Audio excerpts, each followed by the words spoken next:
on the situation in Afghanistan. Since I spoke to you on Monday, we've made significant progress. We've secured the airport, enabling flights to resume, not just military flights, but civilian charters from other countries, and the NGOs taking out civilians and vulnerable Afghanis. And now we have almost 6,000 troops on the ground, including the 82nd Airborne, providing runway security, the Army 10th Mountain Division standing guard around the airport, and the 24th Marine Expeditionary Unit assisting the civilian departure. This is one of the largest, most difficult airlifts in history, and the only country in the world capable of projecting this much power on the far side of the world with this degree of precision is the United States of America. We've already evacuated more than 18,000 people since July and approximately 13,000 since our military airlift began on August the 14th. Thousands more have been evacuated on private charter flights facilitated by the U.S. government. These numbers include American citizens and permanent residents, as well as their families. It includes SIV applicants and their families, those Afghans who have worked alongside us, served alongside of us, gone into combat with us, and provided invaluable assistance to us, such as translators and interpreters. The United States stands by its commitment that we've made to these people, and it includes other vulnerable Afghans, such as women leaders and journalists. In fact, working in close coordination with the management of the New York Times, the Washington Post, and the Wall Street Journal, we have successfully evacuated all 204 of their employees in Afghanistan on U.S. military aircraft earlier this week. We've established the flow of flights, and we've increased the number of people we're moving out of the country. We paused flights in Kabul a few hours this morning to make sure we could process the arriving evacuees at the transit points. But our commander in Kabul has already given the order for outbound flights to resume.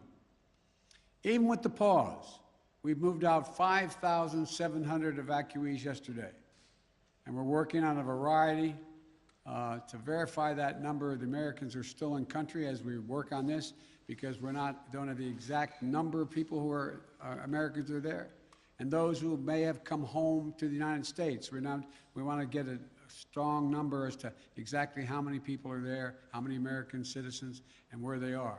Just yesterday, among the many Americans we evacuated, there were 169 Americans who we got over the wall into the airport using military assets.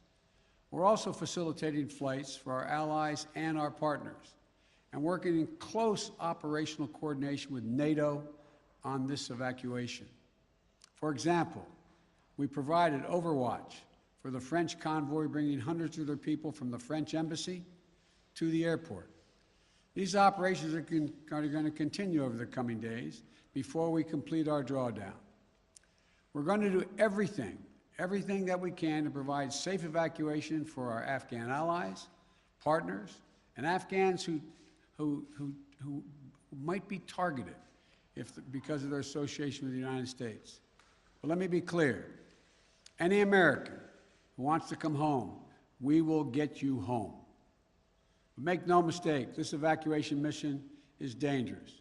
It involves risks to our armed forces, and it's being conducted under difficult circumstances.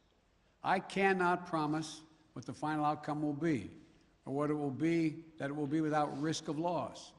But as Commander-in-Chief, I can assure you that I will mobilize every resource necessary. And as an American, I offer my gratitude to the brave men and women of the U.S. Armed Forces who are carrying out this mission. They're incredible. And as we continue to work the logistics of evacuation, we're in constant contact with the Taliban, working to ensure civilians have safe passage to the airport.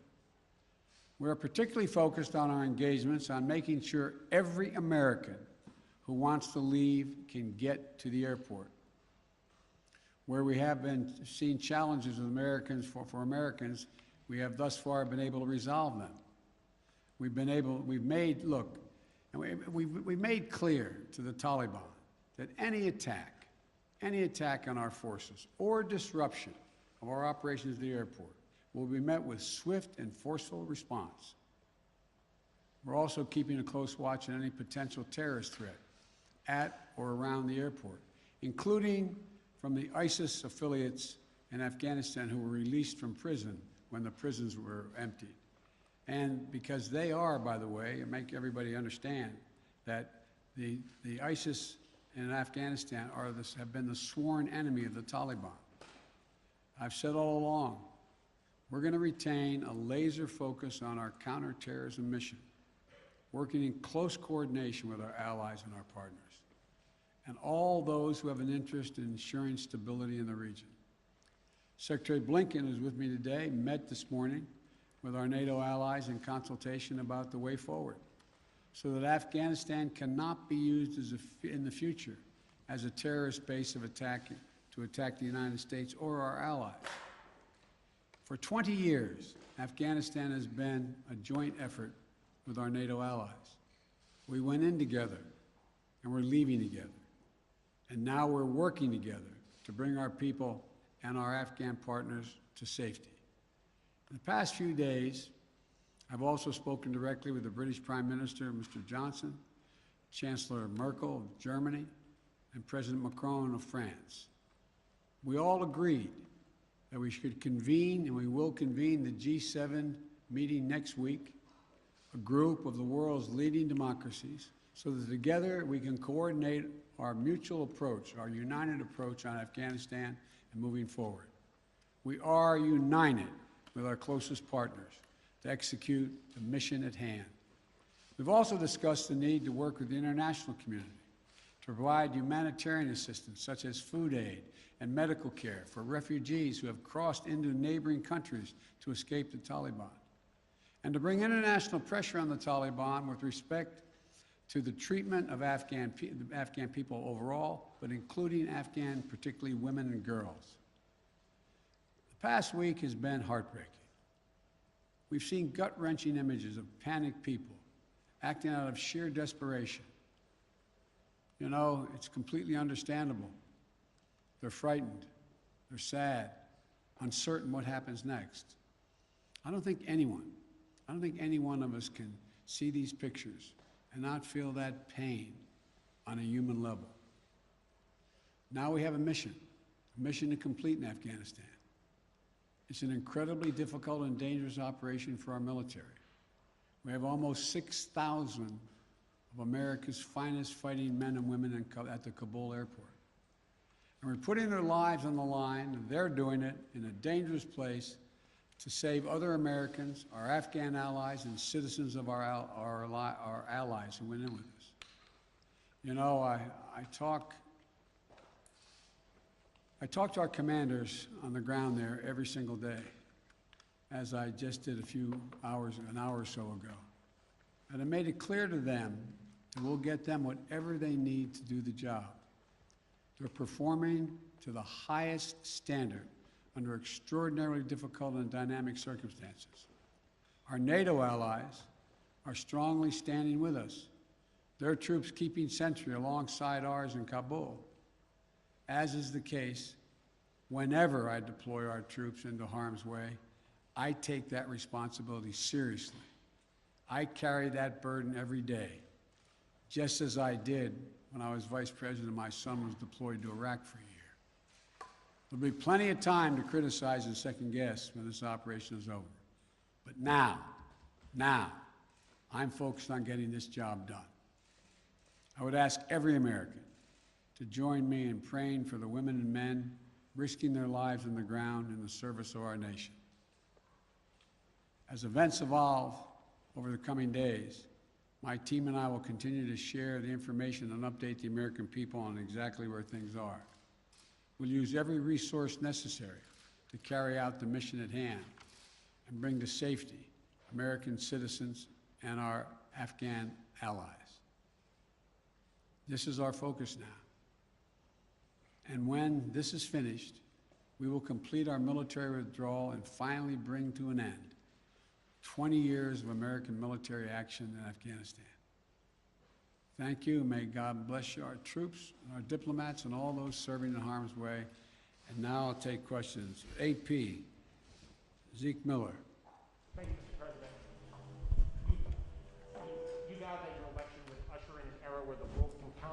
America to live up to its promises.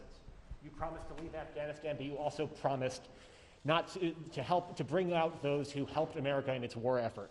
We've seen these heart-wrenching images at the Kabul airport of people trying to get there, say nothing of the people who can't get to that airport. You made the commitment to get American troops out, to get American citizens out. Will you make the same commitment to those who assisted in the American war effort over the last 20 years, number one? And then number two, what is your message to America's partners around the world who have criticized not the withdrawal, but the conduct of that withdrawal and made them question America's credibility on the world stage? I have seen no question of our credibility from our allies around the world. I've spoken with our NATO allies. We've spoken with NATO allies, the Secretary of State. Our National Security Advisor has been in contact with his counterparts throughout the world and our allies, as has the General, I keep calling him a General, but my Secretary of Defense. The fact of the matter is, I have not seen that. Matter of fact, the exact opposite I've gotten. The exact opposite thing is we're acting with dispatch, we're acting committing to what we said we would do. Look, let's put this thing in perspective here. What interest do we have in Afghanistan at this point with al-Qaeda gone? We went to Afghanistan for the express purpose of getting rid of al-Qaeda in Afghanistan, as well as getting Osama bin Laden. And we did. Imagine, just imagine, if that attack, if bin Laden had decided with al-Qaeda to launch an attack from Yemen, would we ever gone to Afghanistan? Would there ever be any reason we'd be in Afghanistan? Controlled by the Taliban? What is the national interest of the United States in that circumstance? We went and did the mission. You've known my position for a long, long time. It's time to end this war. The estimates of the cost of this war over the last 20 years range from a minimum of $1 trillion to a think tank at one of the universities saying $2 trillion. That's somewhere between $150 million a day and $300 million a day. The threat from terrorism has metastasized. There's a greater danger from ISIS and al-Qaeda and all these affiliates in other countries by far than there is from Afghanistan. And we're going to retain an over-the-horizon capability that if they were to come back to be able to take them out, surgically move. So this is where we should be. This is about America leading the world, and all our allies have agreed with that. And by the way, before I made this decision, I was at the G7 as well as met with our NATO partners. And I told them all, every one of them knew and agreed with the decision I made to jointly end our involvement in Afghanistan. The first part of your question was, I can't remember now. Would you commit to the same commitment? Would you make the same commitment to bring out Afghans who assisted in the war effort? Yes, we're making the same commitment. There's no one more important than bringing American citizens out. I acknowledge that. But they're equally important almost is all those SIVs we call them, who in fact helped us. They were translators. They went into battle with us. They were part of the operation. As well as we're also trying to get out as many NGOs, non-government organizations, women's organizations, et cetera.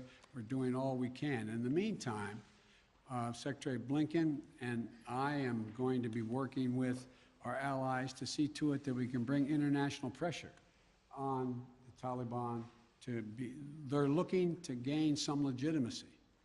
They're going to have to figure out how they're going to maintain that country. And there's going to be harsh conditions, strong conditions we're going to apply, and it will depend on whether they get help based on whether or not how and well they treat women and girls, how they treat their citizens. So this is just beginning on that score. Are you willing to stay past the 31st to make that happen, to bring all the Americans out, to bring those SIVs out? I think we can get it done by then, but we're going to make that judgment as we go. Now, Justin Sink of Bloomberg. Thank you, Mr. President. You just said that you would keep a laser focus on counterterrorism efforts and that you don't see as great of a threat of terrorism from Afghanistan as other parts of the world. But if you and your administration so badly misassessed how quickly the Taliban would sweep through Afghanistan, and we no longer have an embassy there from which to run intelligence operations, how can you at all be confident of your assessment of the risk of terrorism and the ability of the U.S. to conduct over-the-horizon missions to keep it in check. Can you tell Americans that they're safe and will remain safe from terror attacks in Afghanistan? I think you're comparing apples and oranges. One question was whether or not the Afghan forces we trained up would stay and fight in their own civil war they had going on. No one, I shouldn't say no one, the consensus was that it was highly unlikely that in 11 days they'd collapse and fall and the leader of Afghanistan would flee the country. That's a very different question than whether or not there is the ability to observe whether or not large groups of terrorists begin to accumulate in a particular area in Afghanistan to plot against the United States of America. That's why we retained an over-the-horizon capability to go in and do something about that if that occurs. But in the meantime, we know what's happened around the world. We know what's happening in terms of what's going on in other countries where there is a significant rise of terrorist organizations in the Middle East, in East Africa, and other places. And so the bottom line is we're dealing with those terrorist threats from other parts of the world and failed states without permanent military presence there.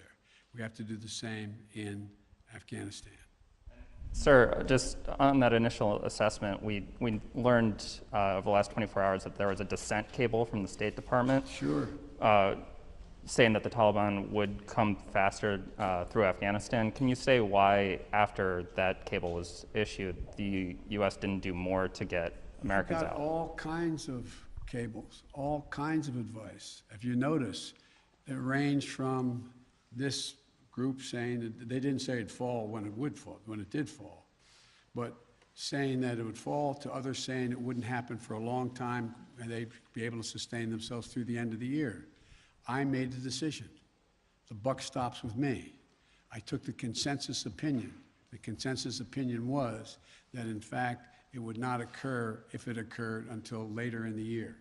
So it was my decision. Now, my next is Stephanie Ramos, ABC. Thank you, Mr. President. 2 questions for you. The military has secured the airport, as you mentioned, but will you sign off on sending U.S. troops into Kabul to evacuate Americans who haven't been able to get to the airport safely?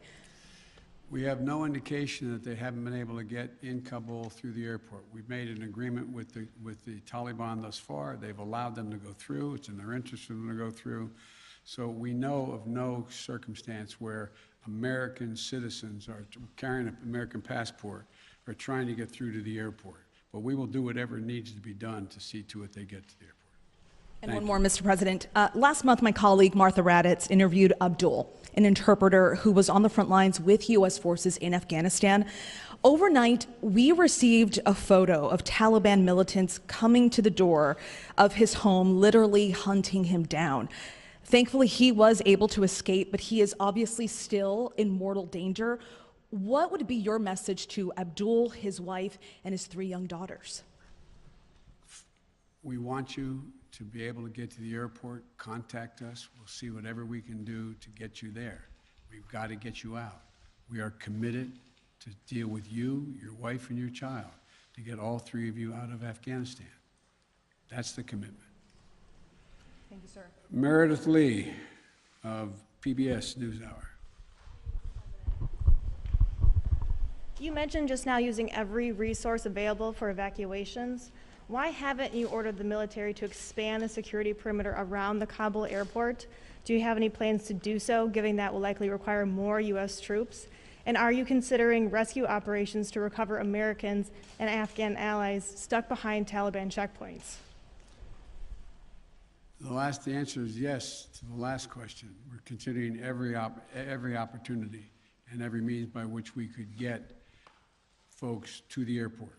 That's number 1. Number 2, the reason why we have not gone out and started and set up a perimeter way outside the airport in Kabul is that it's likely to draw an awful lot of unintended consequences in terms of people who, in fact, are not part of the Taliban. We've been in constant contact with the Taliban leadership on the ground in Kabul, as well as the Taliban leadership at Dahou.